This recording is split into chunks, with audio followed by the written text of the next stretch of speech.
we're back. We'll see if that made a difference there. But anyway, what were we saying? Oh, right. What we were saying was April 12th, Totem Pole Show, Ask a Gettysburg Guide, audience participation, t-shirts available, bring cash. What else? What else?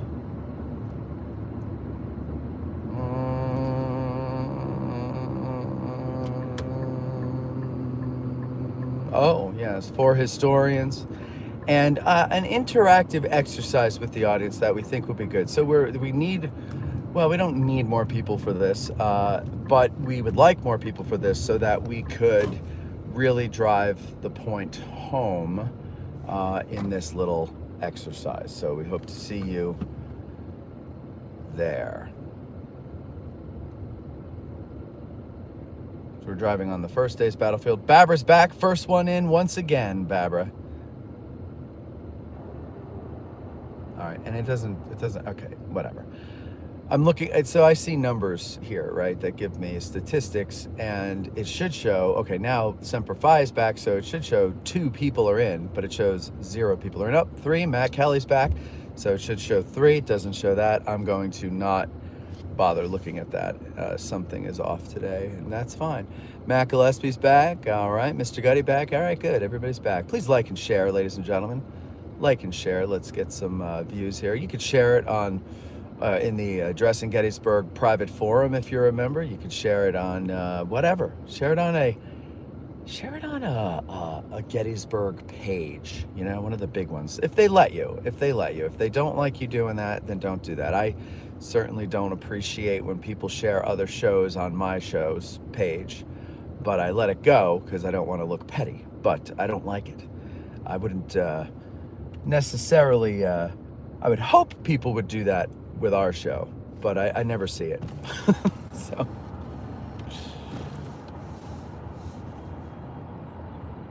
Stanley, good morning to you. Stanley 1864. Ken, good morning. All right, so we're on day 1 on Reynolds Avenue. Continuing across the Chambersburg Pike onto Reynolds Avenue. Now, coming up here, I'm not going to go left because every time I go left, I lose service. So I'm going to go right and hopefully not lose service.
Good morning, Dustin.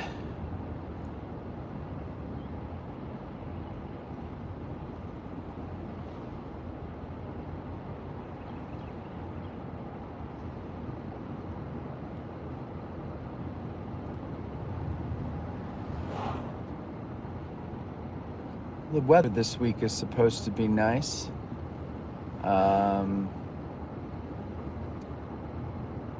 Got some breakfast and dinner plans with some people coming into town this weekend, and doing a video with History with Waffles. Good old Charlie. He came to the museum for some open house they were doing, and Eric asked me if I would be up in the studio for that, and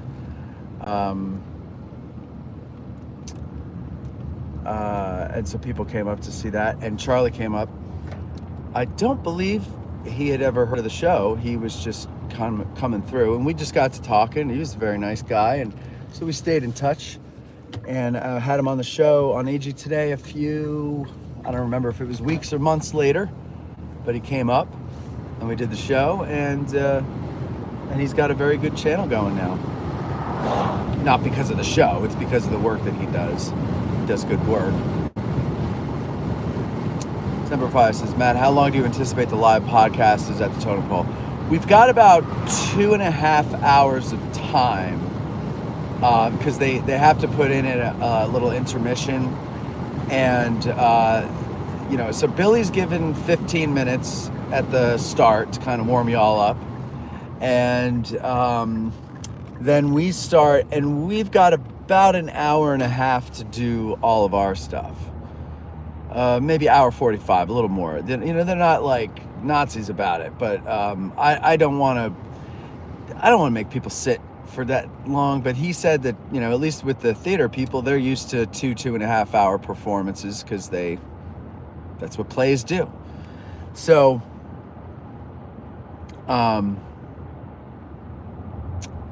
yeah. So that's the time that we're allotted, and we're gonna try to be bing pow boom.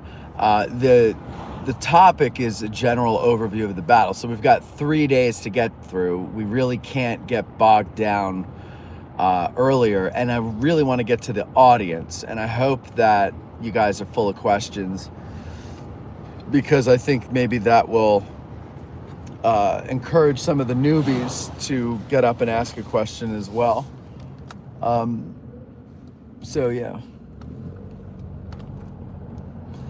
Babber says, did you do the next North and South review yet? The last time I saw it, no, we haven't recorded those yet. And we want to throw in Lonesome Dove, which I think you hate. But we want to throw that in. And really, I want to kind of convince them. They're coming this weekend, and I'm having dinner with them. I'm going to try to convince them to do those sooner rather than later, while the death of Robert Duvall is still in everybody's mind. We all are mourning very, very much, all of us. Actually, most people, I'm sure, have forgotten already, but I haven't, because that's one of my favorite roles that he's ever played. So we will work our damnedest to get things done.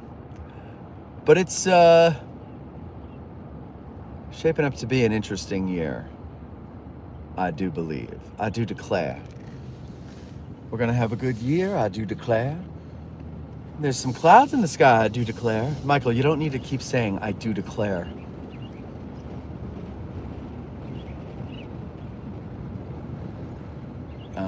Don says, morning from the frosty southern shores of Lake Ontario. Good morning to you.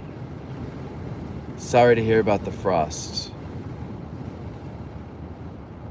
It's 56 degrees here now. The cloud is really putting a damper on things, namely the sun and its heat.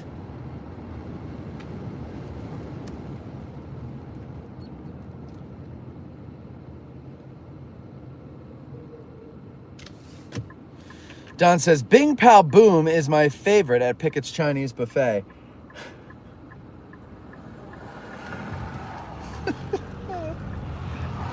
Sis boom ba. Sis boom ba. What's the sound a sheep makes before it explodes? They've been playing Days of Thunder a lot recently, Duvall and Cruz. Yeah, that's...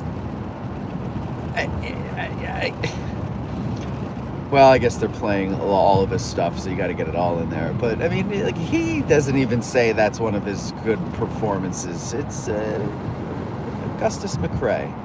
That's his favorite. Matt Kelly with $10. He says, throw down gas in that tank. We appreciate you driving us around. You're very welcome. And I appreciate you contributing to the gas fund there, because hey, it's $3.99 around here, so there you go.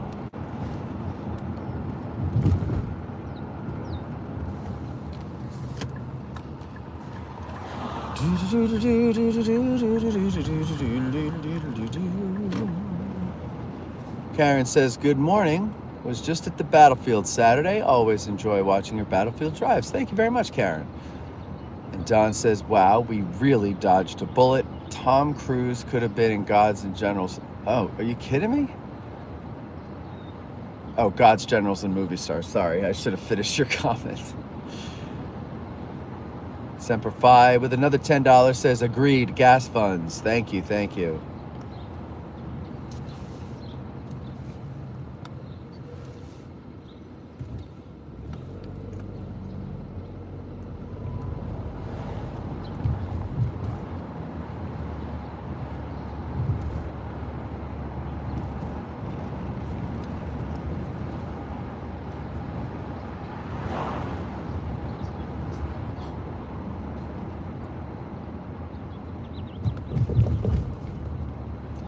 We'll go on Culp's Hill the old-fashioned way.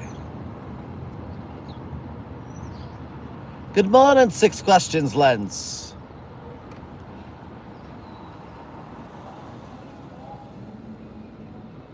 How's the old elbow there, Six Questions?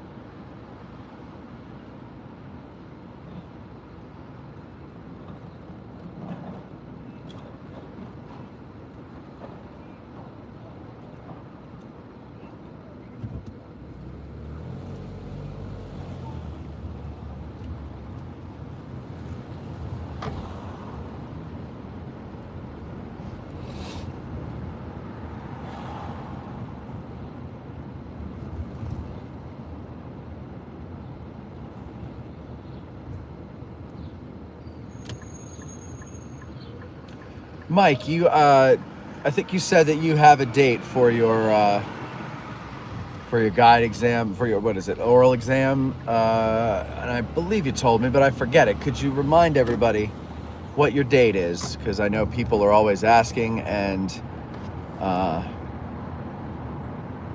tell them, yeah, no, he's got a date, but I never remember what it is. I want to say it's May 39th.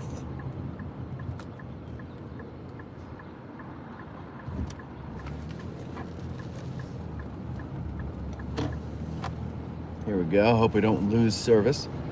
I don't think we do on this road, but there's a first time for everything. And please let me know if we do lose service, because all of my analytic indicators are not, what's the word I'm looking for? Showing here. So right now there's 0 people watching, yet there's lots of comments. So clearly I can't believe what I'm seeing. Mr. Gutty with another 10. Thank you very much. Do you get a discount on Little Ground Top? Even if not, get yourself a pick-me-up, start your day. You know, I get 2 pounds of Little Ground Top a month. So yes, but I'm happy to pay for my cups because I go in there every day. So, you know. Six Questions says, hello, Ken. Good to see you, Semper Fi. The date for the exam will be April 26th. Okay, good. So it's, for some reason, I thought it was in May. So April 26th at 9 a.m. We're going to be following you with a camera crew and people with streamers and party favors, like those champagne bottles that explode. And we're going to follow you. And then when we get to the end of the exam and you get out of the car and receive your license and they dress you up in the uniform right there on the spot, we're going to applaud and cheer and pop a bottle of champagne and the party favor champagne bottle. So real champagne and the little explosive confetti ones. And we're going to celebrate. We're going to celebrate. It's a long time coming. A very long time coming. You're in the home stretch, Mikey. It's got to feel good. I know firsthand from watching you what a journey this has been. And, I mean, to me, it's a foregone conclusion you're going to get it. Whether you get it on the first try or not, you're going to get it, okay? You're going to get it. We all know this. Only showing one viewer, but there's way more in here. Yeah, I know. It popped up to 5 and now it's down to 0. Well, it doesn't matter. Oh, it's up to 1 again. Doesn't matter. We see you. As long as we're conversing, I don't care how many it shows.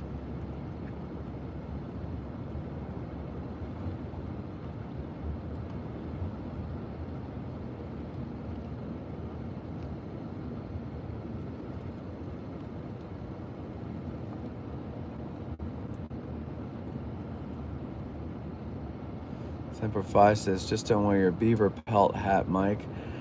You know, man, the beaver story is funny. The whole trajectory it's taken. You know, if you'll recall, when the beaver pond started getting bad, it was the history people who were very upset with the park for not removing them sooner. And then when we found out they were offered free removal and relocation services and refused them, we were more irate and disappointed in them.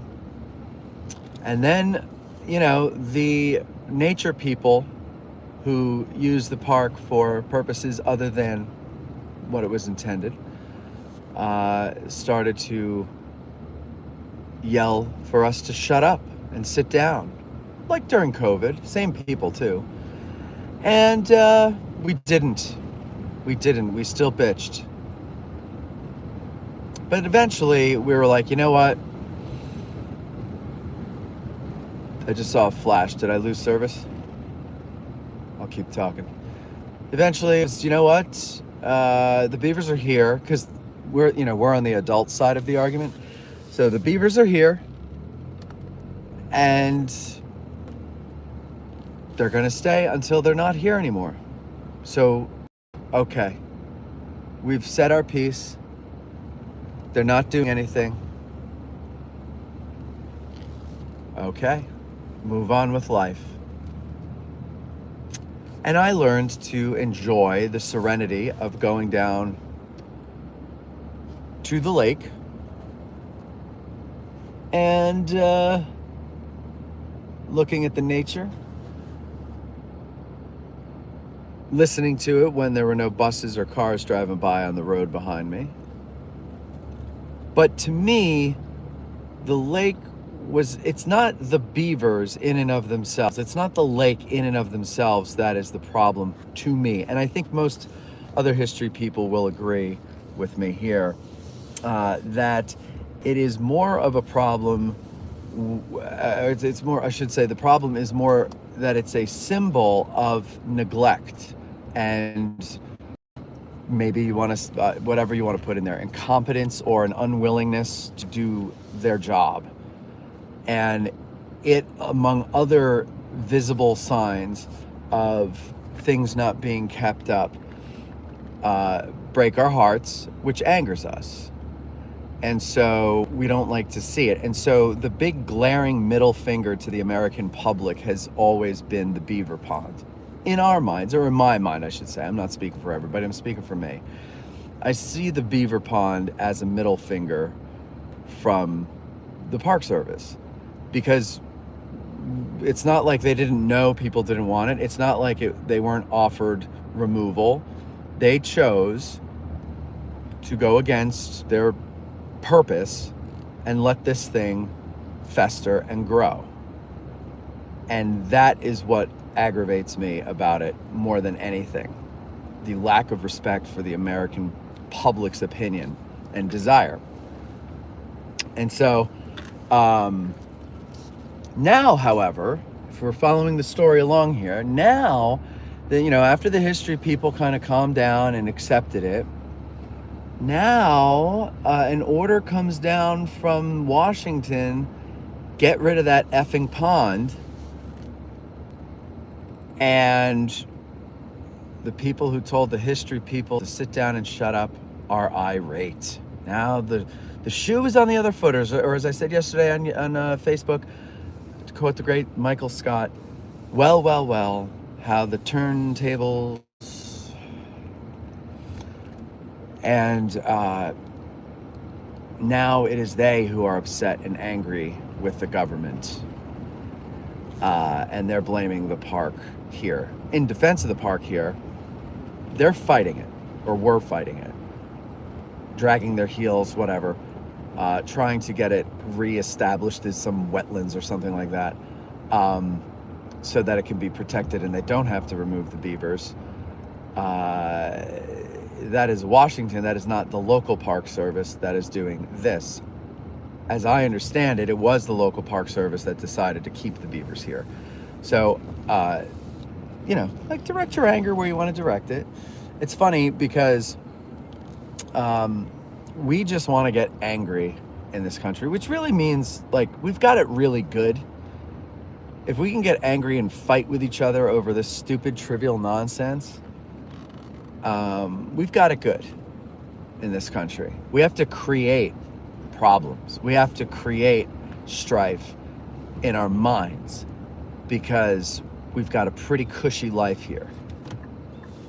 And meanwhile, real issues, real problems, nobody wants to talk about or do anything about.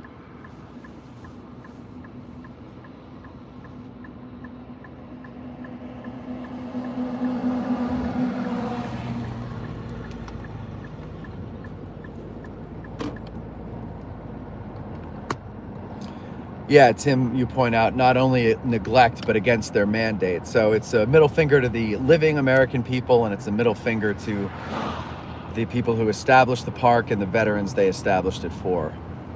And, but as I always try to remind myself, the whole notion of coming to a national park for history, even if it's a historic site, and getting history from your government, to me, is a little weird. You don't believe them on anything else. Why would you believe you're getting a full story when it's the Park Service? It's the government. And so, like, it's window dressing to me that you're coming here and getting, something other than interaction with bureaucracy. When you boil it down, that's what it is. And bureaucracy is only effective as the leaders and their will and the people who control the purse and the money they give them, which leaders without will use as an excuse to not do anything. And it's hard. I know it's hard. And I'm really in no position to criticize, but that's one of the beauties of being an American. We're never in a position to speak on anything, really, because we don't know anything. And we speak anyway.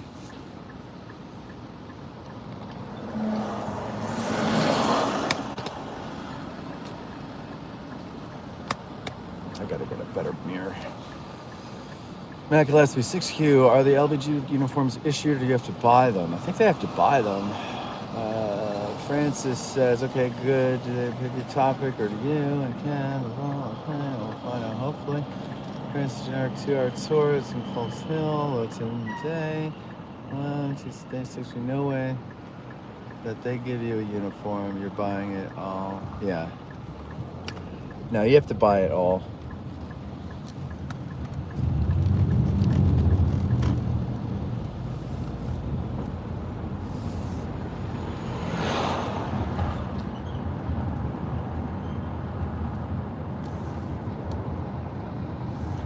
How many beavers are in that pond? Barbara wants to know. I don't know. I don't know if they ever counted them or not, but I've seen one. I've seen one about 2 years ago. I was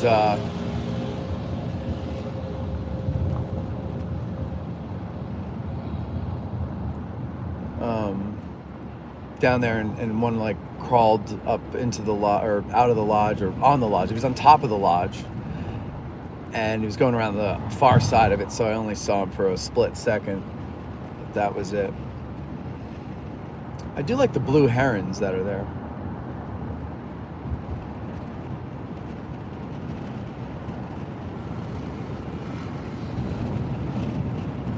Hartshorn says, is it true the beavers came to the base of the Little Round Top looking for shoes? That's exactly right. That's exactly right. They were looking for shoes. and they got into a General Lake building project for the next 6 years. How long has it been now? So let's see. Steve Sims was still here when that started. And he left 4 years ago? So it's at least 4 years. 5 years, let's say 5 or 6, maybe 12. I just find it funny that people who think that the fragile balance of the ecosystem of the entire planet is going to be thrown off if we relocate the beavers, who have only been there for less than a blink of an eye in the chronology of the world. Mr. Gotti says, I wish our leaders actually led. It's very difficult being a young person and realizing practically no one in charge has any morals or even basic principles. Well, that's what happens when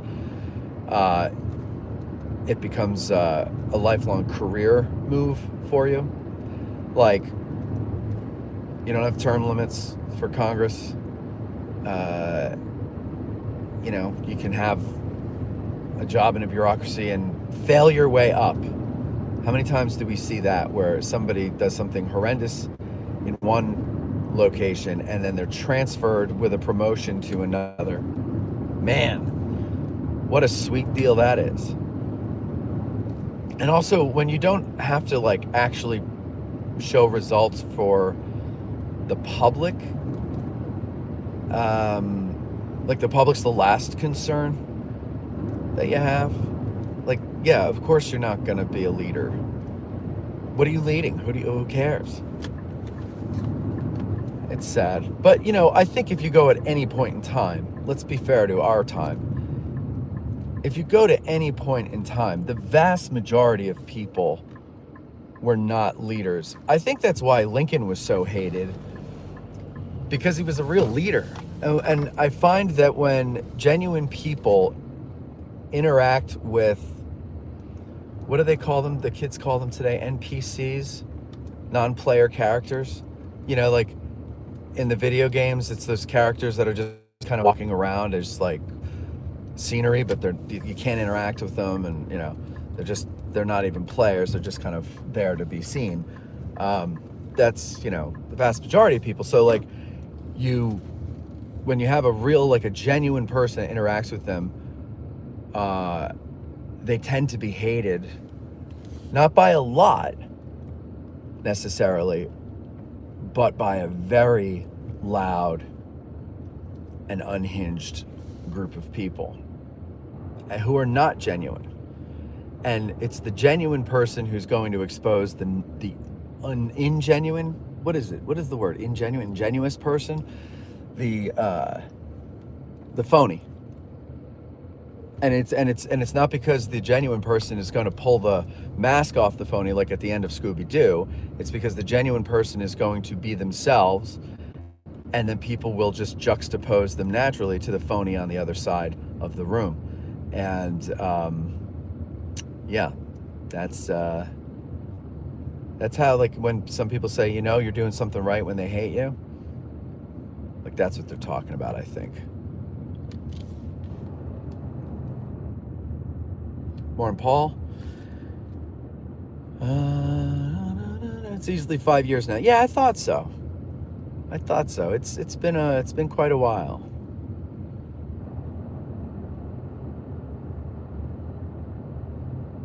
Make a fucking phone call.